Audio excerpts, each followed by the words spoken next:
आता आपल्या आवडत्या मालिकेचे संपूर्ण भाग मालिका प्रसारित झाल्यानंतर लगेचच पाहू शकता फक्त सन नेक्स्ट वर. भारतातील प्रेक्षकांसाठी मोफत सेवा. तू योग्य निर्णय घेतला स्वानंदी. मला खरंच तुझा अभिमान वाटतो.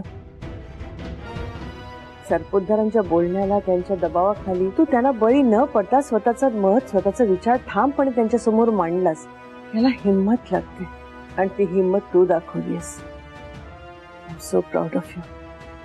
तू घाबरू नकोस, मी आहे तुझ्या बरोबर. मॅम करेक्ट आहे, पण हा स्वानंदीचा निर्णय फक्त सरपोतदार सरांनाच माहिती आहे. सगळ्या जगाला तर हेच वाटतं ना की स्वानंदी रेडी आहे लग्न करायला.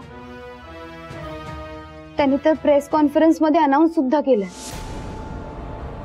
लेकिन अब हम शांत नहीं बैठेंगे. खूप झालं त्यांचं नाटक. सरपोतदार साहेब राजकारणासाठी, इमेज बिल्डिंग साठी स्वानंदी तुझा वापर कसा करू शकतात ग? आणि आता तर तू लग्नासाठी नकार दिलास त्यांना. सगळ्या जगाला तर वाटत असेल की स्वानंदीच दोषी आहे म्हणून. सगळे तर तुलाच नाव ठेवत असतील ना ग. सरपोतदार साहेबांसारख्या एवढ्या मोठ्या घराण्याला स्वानंदीने नकार दिला असंच वाटत असेल बघ सगळ्यांना. सरपोतदार साहेब उपकार करत होते स्वानंदीवर, पण स्वानंदीने माज दाखवला असं काय काय म्हणत असतील. वॉर्डन मॅडम, आपण आता गप्प बसायचं नाही. मग काय करायचं आपण? त्यांनी ही गोष्ट पब्लिकली अनाउन्स केली ना, मग आपण आता डायरेक्ट पब्लिकशी बोलायचं.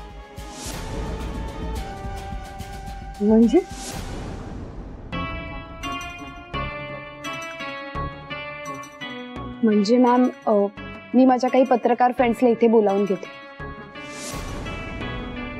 संपूर्ण जगाला कळायला हवं की सरपोतदारांनी स्वानंदीला न विचारता तिचं लग्न फिक्स केलंय. तिचा ह्या लग्नाला होकार सुद्धा नाहीये. तिच्या सिच्युएशनचा फायदा घेऊन ते राजकीय फायदा करून घेण्यासाठी हा निर्णय घेत आहेत. आणि संपूर्ण जगाला हे कळायलाच हवं. मुळात म्हणजे मणी सरांना हे कळायला हवं. मी आता लगेच कॉल करते त्यांना.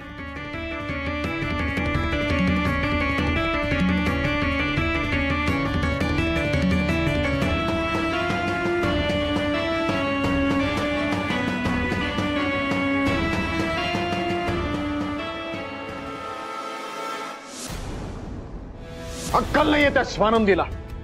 भिंडोक आहे ती. अरे चांगलं सरपोतदार हे आडनाव लागलं असतं तिच्या नावापुढे, पण नाहीये, लायकीच नाहीये तिची. अरे मी स्वतः मागणी घेऊन गेलो होतो, पण आपल्या सुजित सारख्या मुलाला नकार दिला तिनं.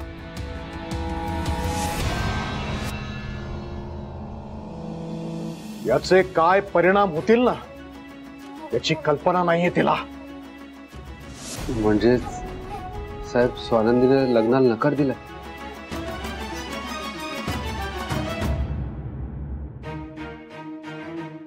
म्हणजे तुम्ही आत्ता मागणी घातली स्वानंदीला? म्हणजे तुम्ही घोषणा दिली तेव्हा स्वानंदीला काहीच कल्पना नव्हती याबद्दल? बघ, सुजितला तिने नकार दिला हे ऐकून तुलाही धक्का बसला ना? अरे कोणालाही बसेल. सरपोतदारांच्या मुलाशी लग्न करायला या मुंबईतली कोणतीही मुलगी एका पायावर तयार होईल जिला जरा जरी डोकं असेल. नाही, स्वानंदी मूर्ख आहे. आमची ऑफर तिनं नाकारली. आमची, या खासदार सरपोतदारांची ऑफर. अरे काय समजतं काय ती स्वतःला? भोगावं लागेल तिला, भोगावं लागेल.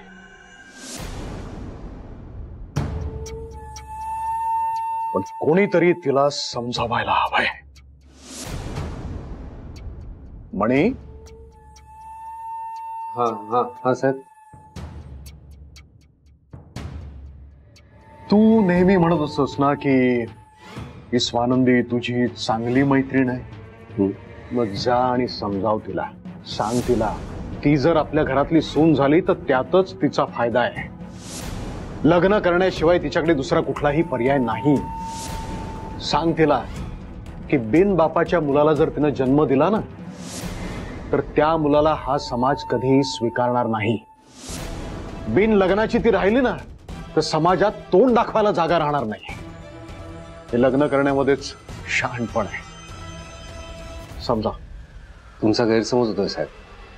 म्हणजे तुम्ही म्हणताय तसं हे जग स्वानंदीला त्रास देईल, तिचं जगणं मुश्किल करेल, पण तिची जगण्याची उमेदच तिला यातून तारून नाही. ती अख्ख्या जगाशी फाईट करू शकेल एवढी स्ट्रॉंग आहे साहेब. ती जर आत्मविश्वासाने उभी राहिली ना तर तिच्या केसालाही कोणी धक्का लावणार नाही. अभिमानाने ती तिच्या बाळाला जन्माला घालेल, त्याला मोठं करेल. आणि त्यासाठी सरपोतदार या आडनावाची गरजच नाहीये स्वानंदीला. ती या सगळ्याला फेस करून पुढे जाईल याची मला खात्री आहे. साहेब खरं तर स्वानंदीवर मी विश्वास ठेवायला होता, मी ठेवला नाही. सॉरी साहेब, मी स्वानंदीला लग्नासाठी कन्व्हिन्स नाही करणार. अरे पण मला माफ करा.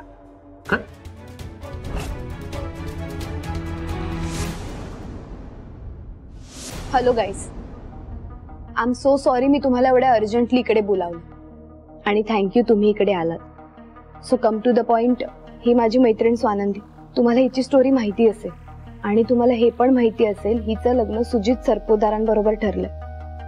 कदाचित तुमच्यामधल्या काही लोकांनी सरपोतदारांची प्रेस कॉन्फरन्स अटेंड सुद्धा केली असेल. सो त्याच्या संदर्भात स्वानंदीला काहीतरी खुलासा करायचा आहे. त्याच्यासाठीच तुम्हाला इथे बोलावलंय. सो प्लीज ती जे सांगते ते नीट समजून घ्या आणि नोट डाऊन करा. स्वानंदी प्लीज जे सत्य आहे ते सांग.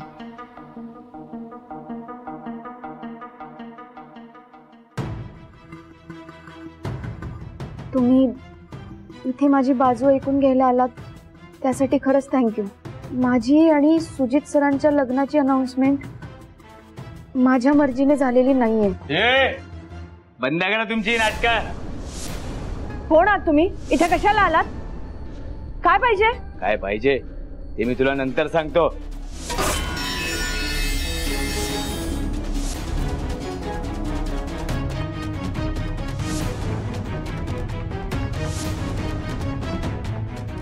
स्वानंदी, स्वानंदी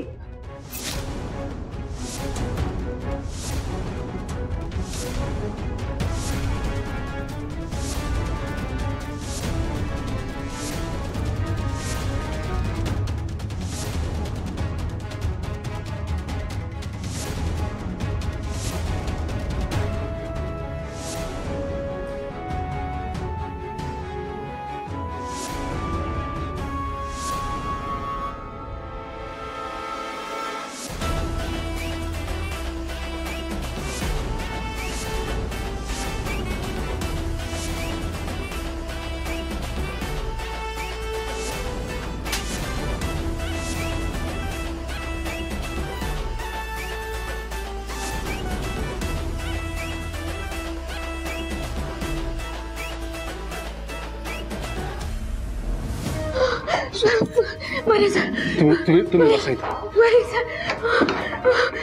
माझं